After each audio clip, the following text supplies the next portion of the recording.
Mr. Speaker Pro Tem, I'm going to try to do something tonight, and I'm going to try to explain something. I've come behind this mic a number of times, and I've had a little trouble. Apparently, I'm not communicating well. So I'm going to try a slightly different way. So let's back up a bit. I think I was behind this mic 2 weeks ago, and then the week before that, and probably the week before that.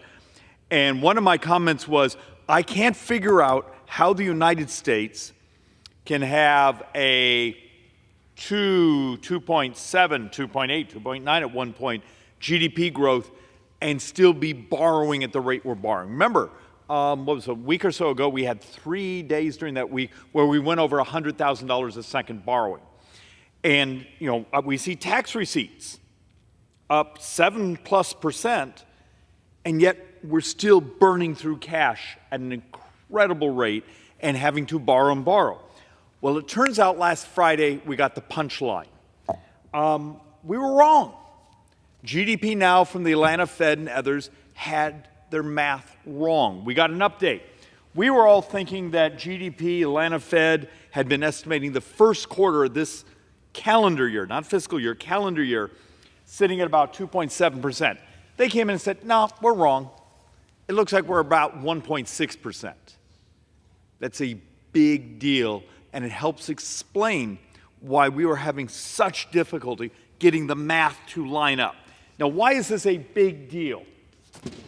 The other concept I've been trying to sell and trying to sink into our skulls here is the bankers, the people that buy U.S. sovereign debt, when you have to borrow $2-3 trillion a year, when you have to refinance several trillion a year, don't make the bond markets upset with you.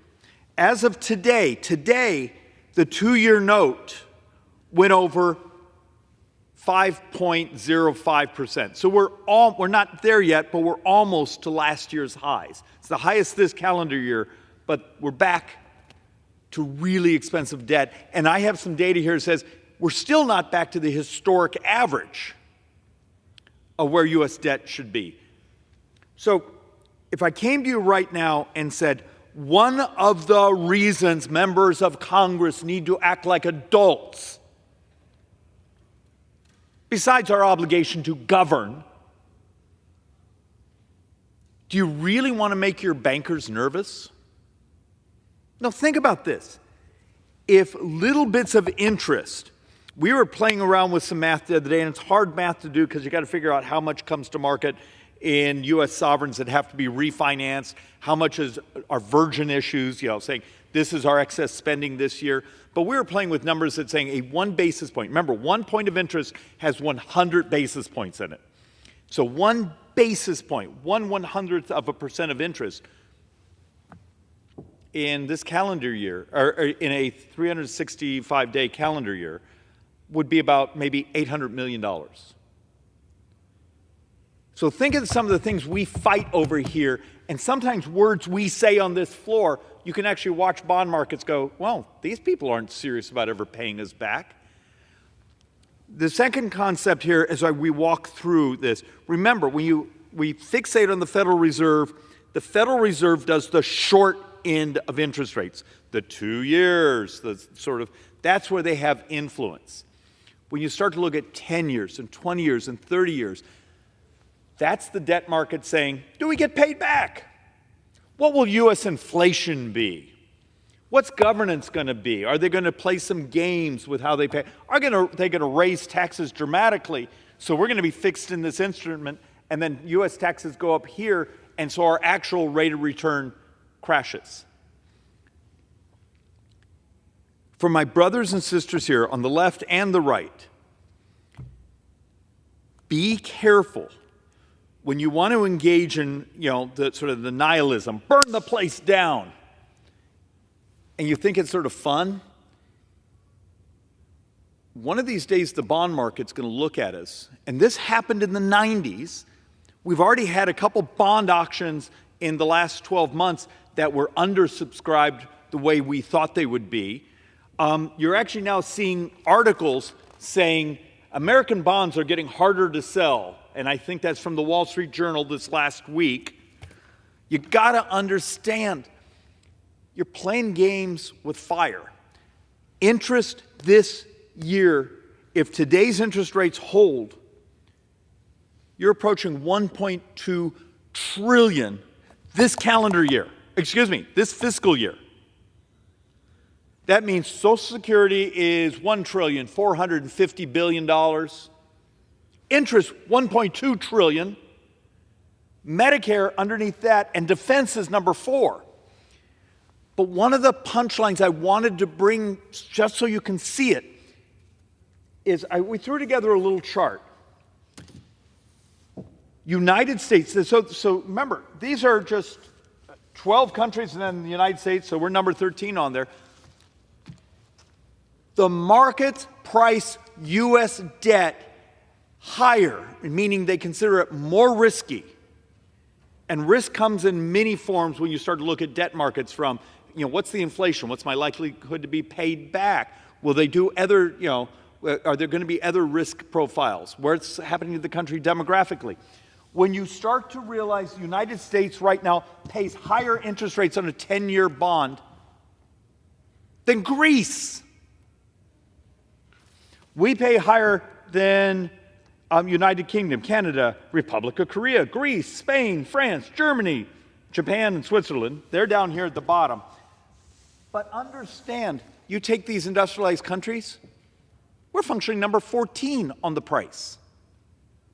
King dollar, the currency that's used all over the world for exchanges, it's most transactions in the world, we represent about, I think 46, 48% of all transactions. So we dominate that as a reserve currency.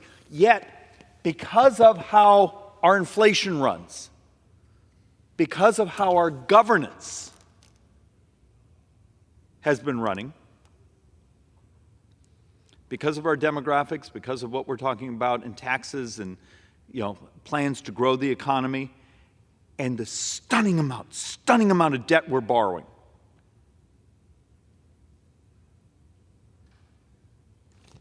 We have 13 countries in the industrialized world that have cheaper 10-year bonds than we do. I've been trying to find some way to help this body sort of understand that now you have the responsibility. You're going to come and argue saying, I want to cut this spending. Great, God bless you. Do it. But if you're going to come behind these mics and say you want to burn the place down, you may make markets here and around the world just nervous enough that a few ticks, you just cost billions and billions. Because remember, we're borrowing about $8.5 billion a day. So think of some of the debates we have here. We're knifing each other for fractions of that because we're not willing to tell the truth. And the hardest truth I say over and over, and maybe I'm an idiot for doing it, from today through the next 30 years. And remember, I used to come here with a chart that says 30-year debt from now is 116 trillion. And then I brought one, it's 130 trillion. And then CBO, what was it, about 2 weeks ago, 3 weeks ago, said, nah, Schweikert, you're wrong. It's going to be 141 trillion 30 years from now. 100% of that borrowing, interest, healthcare, almost all Medicare, and then if 8, 9 years from now, when the Social Security Trust Fund has been emptied out and seniors are about to take a 25% cut and we are about to double senior poverty, do we make a political decision to reach into the general fund and make up that difference? If you do those 3 things, or 100% of that increase in debt over the next 30 years. The rest of the budget is pretty much flat. And that's hard for us to process because we don't want to tell each other the truth. The earned benefits, Medicare, Social Security, and then our obligation to pay the interest on the money we've borrowed is the primary driver of our debt. But we're going to do clown show here and say, we don't tax rich people enough. And then I show up with the reports that basically, when you go over the numbers And I've done entire floor speeches just on this report when you did every bit of taxes on the $400,000 and up. You maximize their capital gains tax, maximize their income tax, maximize their estate tax, maximize everything. And then you adjust for its effect in the economy, you get about 1.5%, 1.6% of GDP. Last 366 days, remember it's a leap year, we've borrowed over 9% of GDP. The running average, I think, for this fiscal year, remember fiscal year is different than a calendar year, I think we're in the mid-4s, 4% of GDP. So the entire tax scheme, well, except for unrealized capital gains, which is a bizarre idea that the Democrats have, is, hey, you have a house, or you have a piece of real estate, you're over 400, we want a tax gain you haven't recognized yet, though most of that gain is probably inflation. But work with me here. The Democrats' tax scheme of taxing the rich, if you do tax maximization, the concept of I maximize your income tax before the number rolls over. We've maximized your estate tax before you start getting rid of assets or not building them. Or we've maximized your capital gains before you say, we're never selling this. You get about 1.5% of GDP when you do the economic effects. Last 366 days, we were borrowing about 9%. And for those of us who want to cut things, if you start to look at the chart, remember, the blue is what we get to vote on. Everything in the red is, Medicare, Medicare, Medicaid, Social Security, interest. Well, now interest is much higher. Other mandatory programs. We only get to vote on about 25, 26% of the budget. And if you split out defense, out of that $7 trillion spending of your U.S. government, we get to vote on about $965 billion. So less than 1/7 is non-defense discretionary. And that's where all the cuts, no, I can cut it dramatically. We could get rid of all of it. You get rid of all $965 billion in non-defense discretionary. So there's no Park Service, no FBI, there's none of this, it's all gone. Well, we're heading towards borrowing about $2.8 trillion. You don't get anywhere close to balancing the budget. And that's getting rid of almost everything you think of as government. There seems to be this unwillingness to understand the scale of the borrowing. We may come back to that chart. So once again, I also need to help folks sort of understand the voracious appetite we're bringing to market on debt. And there was a bizarre article I was looking at just before coming to the floor. Some economist who I've never heard of trying to argue, it must have been some left-wing radical, saying, don't worry, debt is fine. The treasury markets aren't that, of course, he sort of missed the numbers. I've noticed it was one of those classic articles of lots of feelings explaining, but no actual math in it. This may be a little hard to see. You see this spike here? That's the peak of the spending during the pandemic. Here we are today. Don't know if you can see it on this chart because these little bars are really small. Our borrowing is higher during the peak than the peak of the pandemic.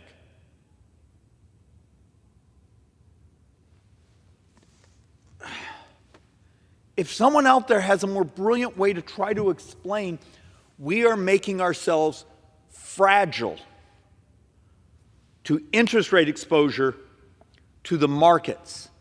The bond market very soon will run this government. Think about that. And I think it's Carville, which had I think it's in a book, he commented that in his next life he wants to come back as the U.S. bond market, because this actually happened in the 90s, where the bond market was a little cranky about something, and he makes the point, the next day he had Speaker Gingrich and President Clinton working it out and making the bond markets calm. And today's debt to GDP is dramatically higher than it was back then. Have you ever thought, does anyone actually think at all, what would happen if we had a failed bond auction in the United States? Now, I actually believe Treasury is doing a fairly competent job of trying to smooth out. They're trying to give lots of visibility. We're going to be borrowing. Except, how many of you watched what happened yesterday? They put out their refunding notice saying, hey, turns out, this quarter we're going to have to borrow about $41 billion more than we expected. And the next moment, you have a two-year note. There's different definitions when it's 2 years shorter, paper is shorter. A two-year note, and it went over 5%, and it's remained there today. This stuff gets expensive when you're borrowing trillions and trillions and trillions and trillions. And I'm trying to help our brothers and sisters understand, those of you who think that we're going to go back to normal, the last 10 years wasn't normal.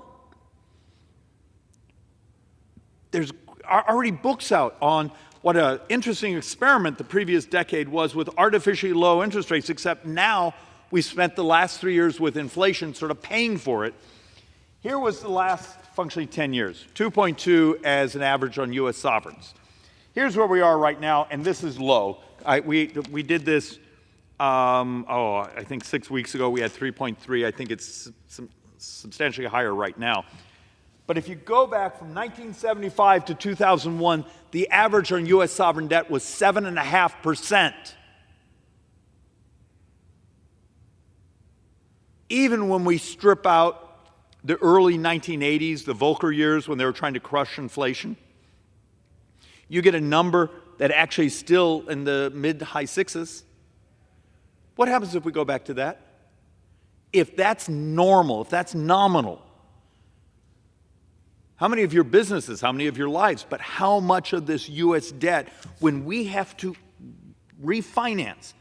So this year, a little under $10 trillion will come to market.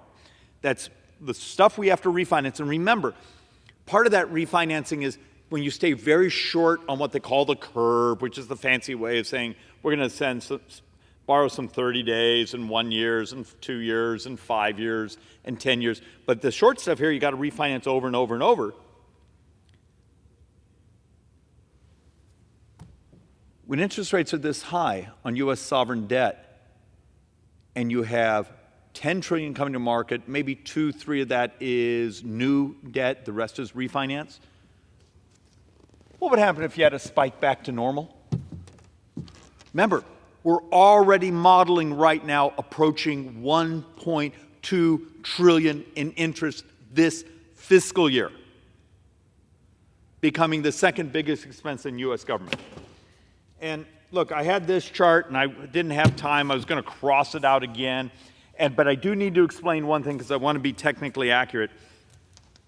We're trying to figure out, you'll actually see U.S. debt referred to as publicly held total debt.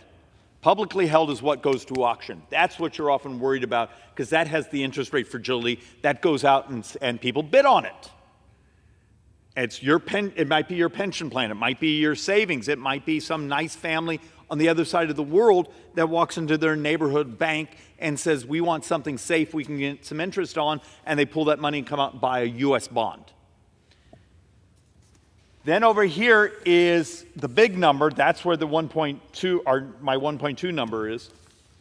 So the Treasury, I think a month ago, came out and said their number then was $1,143.6 billion.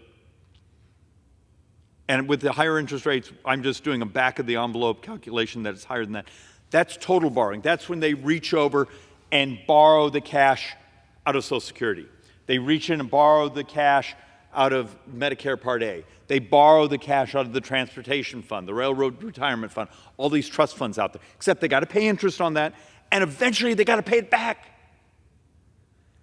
And we're actually looking at some weird numbers right now because remember, these trust funds, every month, Social Security has to take all the tax receipts and reach in and grab a little bit of the trust fund money because the tax receipts, because we have the growth of, as we've gotten older, the growth of those who are in their earned benefit years and the number of workers, even though employment and labor force participation is excellent right now, we still have to reach into the Social Security Trust Fund. Gives you a sense of how tough the U.S. demographics are. And I've come behind the mic multiple times and pointed out, 15 years, the United States is probably going to have more deaths than births. We didn't make a chart on it, we should have. How many of you also saw last Friday the estimate for last year's fertility rates? There's some jerk out there that was going at me because I was using a number of 1.63. Turns out he's right, I was wrong. The number was 1.62. It was even worse. United States now has lower births, fertility rates, than much of Western Europe. Why that's important? If you have sort of pay-as-you-go systems, where today's workers are contributing into pools that help pay for today's retirees, and your number of workers is going to be shrinking in the coming decades. Besides the dislocation that's going to be happening, your local elementary school may wake up and all of a sudden start to have fewer kindergartners coming in, and then fewer second graders and third graders and fourth, so on. We're already seeing that in some of the school districts in Arizona, and we're a growth state. So the point I'm trying to nail down is our bond rates are higher than 13 other industrialized countries. Should that tell you what the bond markets think about us? And this is actually a more recent phenomena, seeing this differential with this many. What does that tell you about what the world thinks about our controlling inflation, about our governance, our demographics, our tax policy? And when you saw last week the IMF, when the IMF is putting in their international report on debt and taking a swipe at the United States, saying two things that were fascinating. They're worried about us and our scale of borrowing, and the fact that the United States and China are the two big economies sopping up much of the world credit, that we're actually crushing much of the developing world because we're consuming all the money that would be helping them build up their economies. There's some ugly stuff in here. So for all my Democrat colleagues who run around and talk about the morality of helping the developing world, turns out our voracious appetite to spend and spend and spend and spend and spend and not tell the truth, interest in healthcare, are our primary drivers. What are you willing to do to help us change the price of healthcare, not the financing of it? Obamacare was a financing bill. Medicare for All is a financing bill. They don't actually change the cost by using technology to make people healthier and crash the price of healthcare. But even when the IMF is going at us, maybe we should think about, that's sort of embarrassing. When you actually have people that, I've never met him, I know he's a controversial, I don't think he's any Republican. When Larry Fink in his shareholder newsletter is actually putting out information saying he's worried about U.S. borrowing and the scale of it. When you all saw Jamie Dimon in his comments, he's worried about it. Don't listen to me, but maybe some of the people that have armies of economists that work for them, maybe they're worth actually giving some mind to, instead of some idiot on social media who's making crap up. You got to understand, if you have someone also do this, David, we're just going to grow ourselves out of the debt. Okay. Showed you a chart a moment ago that last Friday they put out the official calculation. It may get updated one or two more times, but the first quarter fell down to 1.6. But here's how you got to understand this. Here's functionally our borrowing. This is publicly held debt. This is the GDP growth from 2023. Okay. Until this growth is actually beyond the borrowing, because you go out and borrow $1 trillion, we had to pay interest on $1 trillion, right? GDP, the size of our economy, grows $1 trillion. We only get 17, 18% of that in tax receipts. Okay, are you with me? So when someone says, well, we're going to borrow $1 trillion, but we'll grow the economy $1 trillion, the math doesn't work that way. And I've shown you these charts before of when we've had very high marginal tax rates, we get about 18% of GDP. When we've had very low marginal tax rates, we get about 18% of GDP in taxes to the U.S. government. And there's a whole formula why that works that way. You need the growth. You desperately have to have the growth. I can't make the math work without really good growth, but it doesn't come anywhere close. It doesn't come anywhere mathematically close to closing the gap of our borrowing. And you got to understand how dystopian this future looks. This chart is already getting a little out of date, but we see deficits reaching 14% of GDP in 30 years. Well, we seem to be racing pretty hard to get there. You see this gap? So this is the history of tax receipts. When we've had high tax, marginal tax rates, low marginal tax rates, our average is actually, and they have the model actually going up to 17.9 near the end of the next 30 years. But we also have our spending at 31.9. What's the chance we get anywhere near the end of this without this economy collapsing, without the people we need to borrow money from saying, yeah, we're not loaning to the United States government anymore? What happens when we have to make the decision, we're just going to inflate the debt, we're going to wipe out your savings, we're going to set off inflation, we're going to have to lower your COLAs so we make everyone poor in America, but we're going to use that as the hidden tax? Because understand, one of the biggest taxes in modern history, actually the biggest tax in modern history, have been the last 3 years of inflation. If you live in the Phoenix area, and I'm going to say this multiple times before I finish this presentation, my district, the Phoenix-Scottsdale area, if you don't make, I think it is 23.6% more than I believe the day President Biden took office, you're poorer today. Think that could explain why some people are cranky? So let's walk through this. I was trying to explain this a moment ago. Last 366 days, we're borrowing, and the number's actually slightly over 9% of GDP. If you go from the fiscal year, so October 1st, we're already borrowing over 4.2% of the economy. And this is what I was just trying to share. If you go back January 17th, and remember, we didn't do tax reform until December 2017. To January 21st, right about before the pandemic, if you were a production and non-supervisory employee, your income went up 9.8%. Yay! But today, since January 2021, when Biden took office, you're 2.7% poorer. If you want to understand why people feel stress, so much of our society is poor today because of that hidden tax called inflation. And one more time, remember when we tell you we're going to cut our way to prosperity or we're going to tax our way to prosperity? That's just stupid. That's not how the math works. You see this chart next to me? We only get to vote on that blue portion, and half that blue portion is defense. How much of that do you want cut? So this is what you're playing with. And that's why we need to create a revolution of technology to change the cost of the services we provide.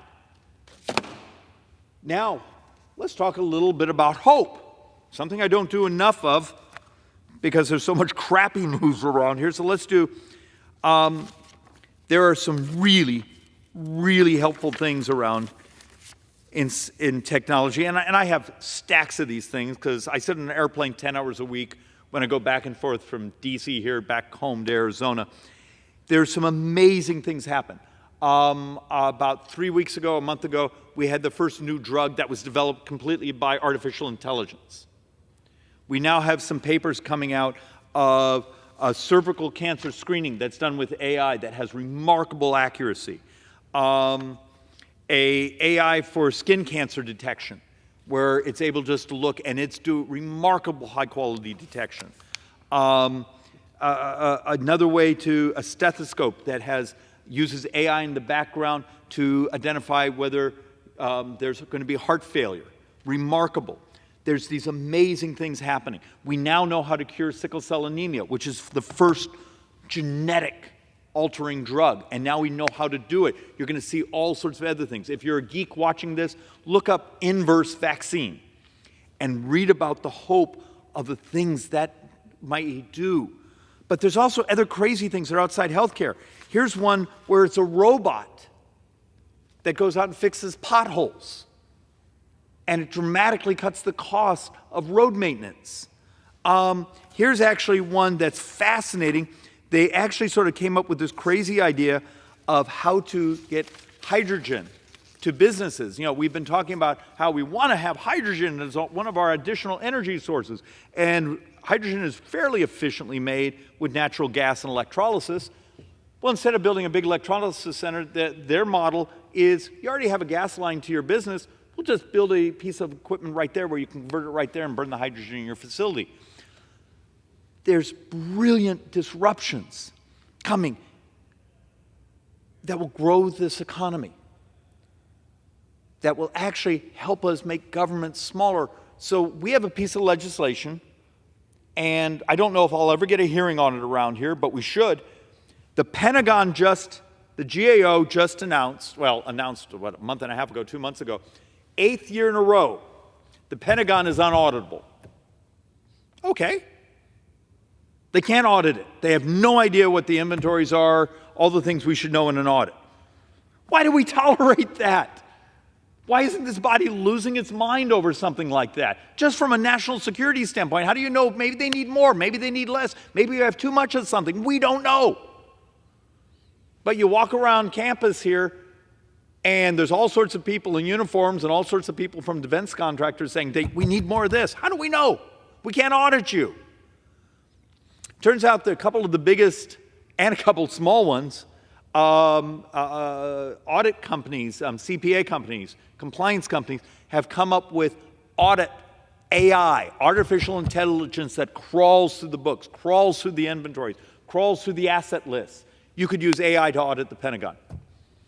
And if that works, you could use AI to look for fraud in Medicare, Medicaid, and other programs. How about durable equipment fraud that you read about so often? You could use AI for that. Right now there's been an experiment, and I haven't gotten the final report how well it worked, but when you called the IRS during this tax season, there's a very good chance the individual you were talking to was a chat GPT, a chat computer. And my understanding is the satisfaction was higher with talking to the AI because it stayed on the phone with you longer and would work through helping you fill out your form. Those are ways to use technology to make this government smaller. I've already done whole presentations on the morality of this government using its resources to cure diseases because it turns out it's really good economics. It's moral. The knockoff effects, what they call the second degree, third degree, fourth degree, there's a whole series of these things you calculate. Family formation. Less people dying. Remember, we're about to have, I believe we're having the 5th year in a row where prime-age males' life expectancy is shorter. But this body will knife each other when we're just trying to add technology to telehealth, because it will force someone out there to change their business model and maybe also find a better, faster, cheaper way to do it because they have to compete against technology. I will argue disruption and adopting the technology is the only path I can mathematically come up to crash this debt or stabilize it. Because we just need to stabilize it so the debt doesn't grow faster than the economy. But to do that, you're going to disrupt bureaucracies, you're going to disrupt incumbent business models, and that's the way America's supposed to work. There's a reason you didn't go to Blockbuster Video last weekend. The technology changed. You don't stand in line for your little silver disc anymore. You go home and hit a button, and now you have how many streaming services? If they had hired enough lobbyists, if Blockbuster Video hired enough lobbyists, this place probably would have slowed down the internet for them. And that's mean, but I'm trying to get people to think, we got to get ourselves to push. We got to be willing to disrupt, because I will argue, we're Americans. We're supposed to do things better every day. And the cures, the changing the way government works, making our economy constantly evolve, become better, faster, cheaper, more affordable, more part of the American. It basically comes down to a single line. Prosperity is moral. And if you looked at the inflation data, the new GDP data that came out on Friday, we're on the cusp of going back to something horrible from almost 40 years ago called stagflation. That's immoral. This body can make that not happen, and we can make this a prosperous future. I believe we only have 3 to 5 years to embrace the disruption. But if we don't do it, we've engaged in a really immoral act here. And with that, Mr. Speaker Pro Tem, I yield back. Gentleman yields back. Does the gentleman have a motion? Mr. Speaker, I move that the House stand adjourned. The question is on the motion to adjourn. Those in favor say aye.